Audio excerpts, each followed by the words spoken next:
Hi everyone, this is Dan, and this is a response video for Double D talking about cards that go together. But that was a really cool idea. It's really fun, and I just really enjoy his videos. Super upbeat guy with an amazing collection, and I like his when he talks about kind of getting the best looking card regardless of grade. It's sort of a challenge and makes the chase fun. Paraphrasing, you can watch his videos. He explains it much more elegantly, but just really neat videos, great collection, and upbeat guy. So this first one, people might not normally put these two cards together, but consider this like, when I look at these two cards, kind of like opportunity or possibilities for the future. This is an Arenado debut card when he was with the, was it like the Charlottesville, I can't read very well, the Taurus, some kind of smaller minor league team, and yeah, he was just, he was hustling. He's like, man, I'm going to do it. I'm gonna make the majors. And the same thing as rookie card, they took a picture of this close up of this kid named Stan, kind of kid from the country, and they both made it. And certainly maybe Arenado's not in the league of usual yet, but they just kept working. You can almost picture like this card, turning into a video, and this kid was, Arenado's fielding balls. He's like, man, I'm gonna make it to the majors. I'm gonna do it. And same usual, whoever took this picture was snapping the picture of him, and he's like, I'm gonna do it. I'm gonna be a pro ball player. You picture kind of that, kind of a young country kid, and they did it. They both succeeded. So it's kind of cool to have cards of, for some reason, some of them strike me more than others, especially that usual, just that's pro, the portrait, just straight on. I said, hey, come here, kid. Especially back in the day, got tobacco cards, we got to take a picture of you. Boom, snap a picture. After that, he's going out hitting, fielding balls. Same thing with Arenado, and it's just cool to see like, hey, they made it. So many people don't, but these two, the shots at the time, they didn't know what the future would be, and the future really worked out for them. Next one, two of my favorite players from different eras, and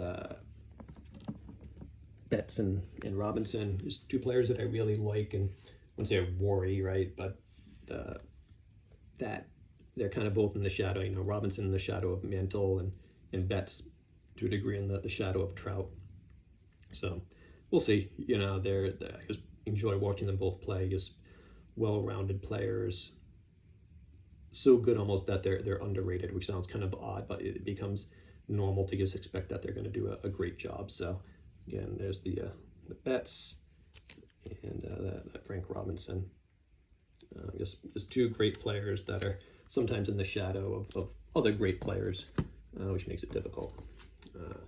Next one, being a Red Sox fan, growing up, grew up near McCoy Stadium, which is the Boston Red Sox farm team, the AAA team, or at least it was. It has since moved by the Pawtucket Red Sox. So we'd go see him play, and my dad would say, hey, do you guys want to go to the game tonight? And be so excited to go there, and we'd always be super hot when we went, and be freezing by the time we left, and we'd always want to wait and get autographs of the players. I remember seeing Clemens. I was a little kid when he was pitching there, and just that he just looked like a giant. I mean, probably all the players did, and they had this green Pawtucket Red Sox card of Clemens. I'll have to pick that up one of these days.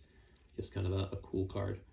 Try to get autographs of the guys. They just looked huge. It's probably also the image of remembering back when you were a kid, and they're like, my God, they're professional baseball players. What you would give to be a professional baseball player at the time. And McCoy Stadium was really neat. And you'd walk up this kind of spiral, this kind of ramp to get up there, and they had pictures of all the former players. So it would start chronologically at the earliest players. So like, didn't go that far back, but I think it started like in the 70s. So you'd have like Fred Lynn and Jim Rice, and they were early on. And then by that time, Boggs and Clemens were some of the later guys, and their picture would make it up there. And sometimes you'd be like, oh my God, that was Fred Lynn. He used to play here. And we got to see Boggs and Clemens when they were young. I remember when the Sox signed Fidrich, we actually saw Fidrich versus Dave Righetti for the Yankees.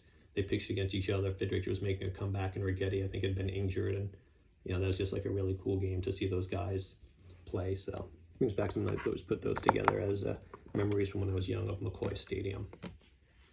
Kind of talking about Red Sox and Yankees. I was going to actually do the outfield. Was going to actually put together Fred Lynn, Jim Rice, and Dwight Evans, but those guys were buried someplace. But you got to get Red Sox and Yankees, and no one personifies it more in that area than Yaz and Reggie Jackson. It was a rough era to be a Sox fan in, but it was just fun trying to bat like Yaz. Even we weren't left-handed, we try to arch the bat forward like he did. Reggie Jackson, I still always have animosity towards the Yankees. It's always challenging for me to collect any Yankees cards. I think it's inherent to people that grow up in Rhode Island, Massachusetts, or New England to not like them. I guess some Connecticut people like the Yankees, but didn't like them. But at least Reggie Jackson's first few cards, or when he was with the A's, a more acceptable team. But Red Sox and the Yankees, they go together. And then last one is these are just sort of like the foundation of when I was a kid and started to love baseball. I don't say baseball. I certainly like baseball cards, but that's a derivative of baseball. You just love baseball. First one, I remember watching the 1979 World Series with my dad when I was a kid. We Are Family. Willie Stargell was pretty old at that point, but like him and Dave Parker, or even like Kent Tekulve, we try to pitch like him, that kind of weird submarine underarm pitch. Quisenberry threw like that. So that was my first, okay, I started learning the players' names, and like that yellow hat. They kind of had that weird flat topped hat. The Pirates did that year. George Brett, the Pine Tar incident, freaking out, batting .390, just an amazing player of that era.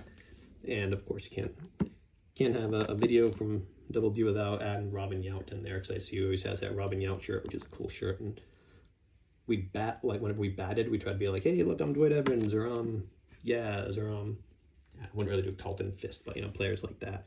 Fielding, though, would be like, hey, look, Robin Yount. Every time you'd get a ground ball, you're like, Robin Yount, and boom, throw it over to first.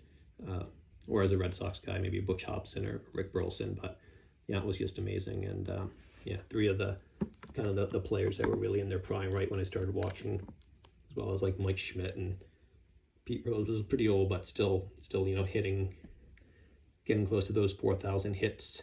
Funny to think back that I think they would interrupt programming, like it was like a special report now, like something horrible happened. Usually if there's a special report that interrupts all programming, but they used to do that with Pete Rose is about to break the hitting championship. So kind of a cool era. Anyways, great idea. Thanks for coming up with that idea, and that's it. Thanks. Have a good day.